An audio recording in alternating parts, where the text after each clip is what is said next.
Орны иргэн отхон төгс байна. Би Нэгтлэн бодогч мэрэгчлээ. Татврын зөвлөх хүн байна.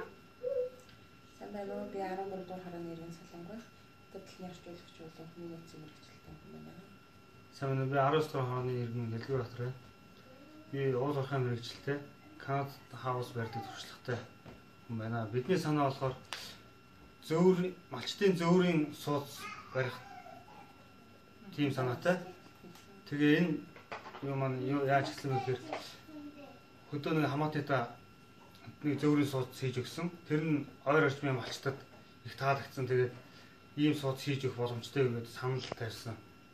Тэгээд тэрэн дээрээс үндэслээд энэ стартап хөтөлбөр харин их том боломжтой. Энэ маань өөрөө бас гоё ажил болох санааг өгсөн учраас бид нэр энэ үйл ажиллагаанд оролцох гээд ингээд тэгээд одоо гарааны бизнесээ эхлэх хүсэлтэй ийм залуучуудыгаа дэмжиж ийм хөтөлбөр гаргаж аваад бид нар бас их баяртай байна.